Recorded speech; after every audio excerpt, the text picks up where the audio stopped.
تمام رشتوں میں سب سے اہم رشتہ ہے، سب سے بڑا رشتہ ہے، سب سے بنیادی رشتہ ہے۔ پہلا رشتہ جو اللہ تعالیٰ نے اس کائنات میں قائم کیا وہ آدم اور حوا، میاں بیوی، میاں بیوی کا پہلا رشتہ میاں بیوی کا ہے، اور جنت میں بھی رشتہ میاں بیوی کا ہی رہے گا۔ ہر آدمی اپنی بیوی کے ساتھ، ہر بیوی اپنے خاوند کے ساتھ پوری جنت میں الگ الگ رہیں گے۔ اور ابتدائے رشتہ انسانیت ہوئی ہے خاوند اور بیوی کے ساتھ۔ آدم علیہ السلام کو پہلے پیدا کیا، ایک پیغام دیا کہ کائنات کا نظام مرد کے گرد گھومے گا، عورت کے گرد نہیں۔ مرد، الرجال قوامون علی النساء کا مطلب ہے کہ کائناتی نظام اللہ نے مردوں کے سپرد کیا ہے، اس کو چلائیں گے، یہ چل، عورت اس کی معاون بنے گی، مددگار بنے گی۔ اس لیے آدم علیہ السلام کو پہلے وجود بخش، ان کا پتلا بنایا، وہ پڑا رہا، وہ خشک ہو گیا، پھر اس میں روح ڈالی، پھر ان کو کپڑے پہنائے، پھر ان کو جنت میں ڈالا۔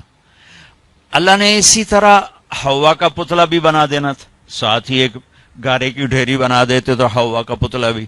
اب خیال فرمائیں کہ اللہ نے عورت کو پہلے دن سے بے پرد نہیں رکھا، پہلے دن سے بے پرد نہیں رکھا۔ اللہ تعالیٰ کے ایک ڈھیری ساتھ حوا کی بناتے تو وہ کیا مسئلہ تھا، فرشتے ہی ہیں اور تو کوئی ہے نہیں، اور اللہ تعالیٰ ایک ڈھیری بنا کے چل بھائی آدم بن گیا، چل بھائی ہوں حوا بھی بنا دے، وہ بھی بن جاندی، دونوں ہی پڑے ہوتے۔ نہیں، ایسا نہیں کیا ہے، حوا کی ڈھیری نہیں بنائی، حوا کے پتلے کو بے پرد نہیں رکھا، آدم کو سلایا، آنکھ کھلی تو پہلو میں حوا کو بٹھایا ہوا تھا، پورے لباس، پوری زیب و زینت کے ساتھ۔ تو آدم علیہ السلام کہنے لگے یہ کون ہے؟ کہ یہ تیری بیوی ہے، تیری زندگی کی ساتھی۔ اور عجب بات بتا، جنت جیسی نعمت کے باوجود آدم علیہ السلام جنت میں اداس رہتے تھے۔ ماں جی آئی تو تھا ابے دا دل لگا، نہیں تو جنت میں بھی اداس رہتے تھے۔ تو اللہ تعالیٰ نے نکاح پڑھایا،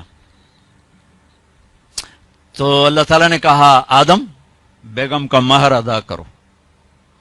تو یہ مہر پہلے دن سے ہے۔ مہر کیا چیز ہے؟ کسی کی بیٹی کی قیمت نہیں، وہ جو مالدار گھرانے کی بچی ہو یا کسی جھوپڑے کی بچی ہو، مہر کسی کی بیٹی کی قیمت نہیں ہوتا۔ تھوڑا رکھو یا ساری دنیا سونا بنا کے مہر بنا دو، ایک بال کی بھی قیمت نہیں۔ مہر ایک علامت ہے، ایک علامت ہے کہ آج کے بعد اس لڑکی کا خرچہ یہ لڑکا اٹھائے گا، جب تک وہ زندہ اور یہ نکاح قائم ہے، یہ خرچہ خاوند، قوامون علی النساء، گھر کا نظام مرد چلائے گا، عورت گھر میں بیٹھے گی، نسل کو تیار کرے گی، تربیت کرے گی، ایک خوبصورت نسل اگلی نسل کو دے کے دنیا سے جائے گی۔ بہت بڑی جاب ہے ہماری عورت کی۔ تو اللہ نے کہا مہر ادا کرو۔ کہا جی کیا ادا کروں؟ تو کتنا سونا چاندی تھا؟ تو اللہ تعالیٰ کہتا 10 من سونا انہوں چاہ کے دے۔ تو میرے رب نے کہا آدم تیری نسل میں میرے محبوب آنے والے ہیں، ان پر ایک دفعہ درود پڑھ دے، یہ تیری بیگم کا مہر ہے۔ ابھی آپ کا تو تذکرہ ہی کوئی نہیں ہے سوائے اللہ کے، کسی کو نہیں پتا کہ میں کس کو بھیجنے والا ہوں اور کیا کرنے والا ہوں ان کے لیے، لیکن آدم علیہ السلام کو اشارہ کر دیا کہ تیری نسل میں میرا محبوب آئے گا، تو اس پہ ایک دفعہ درود پڑھ بھائی، یہ تیری بیگم کا مہر ہے۔ یہ انسانیت کا پہلا رشتہ ہے۔ والدین کے حقوق کے لیے چند آیات، اولاد کے حقوق کے لیے چند آیات، بہن بھائیوں کے حقوق کے لیے چند آیات ہیں، خاوند بیوی کے لیے سینکڑوں آیات۔ پوری سورت اتری ہے، سورہ طلاق، پوری سورت، سورہ نساء، سورہ طلاق، سورہ مائدہ میں، سورہ بقرہ میں، سورہ آل عمران میں اللہ نے سینکڑوں آیات اتاری کہ یہ رشتہ باقی رہے، کیونکہ اس میں کمزوری ہے۔ اہمیت کے باوجود اس میں ایک کمزوری ہے کہ ایک بول پہ ٹوٹ جاتا، باقی رشتہ ٹوٹتا نہیں۔ میں اپنی ماں کا فرما بردار ہوں یا نافرمان ہوں، ماں بیٹے کا رشتہ نہیں ٹوٹتا۔ باپ کا باغی ہوں یا باپ کا خدمت گزار ہوں، یہ اور بیوی کا رشتہ ایک بول پہ ٹوٹ جاتا۔ میرے نبی نے فرمایا علی طلاق سے بچنا، جب طلاق دی جاتی ہے تو اللہ کا عرش کانپ اٹھتا ہے۔ اللہ کا عرش کانپ اٹھتا جب بے جا طلاق دی جاتی. ضرورت کے تحت تو طلاق رکھی گئی، لیکن جیسے آج کل کی طلاقیں ہو رہی تو اللہ کا عرش کانپ اٹھتا. میں اسلام آباد سے آ رہا ہوں تو وہاں ایک بچی ملی مجھے، کہا کہ مجھے طلاق ہو گئی، کہ سسرال والوں نے کہا تیرے ابے گڈی تو دیتی کوئی نہیں، چل واپس.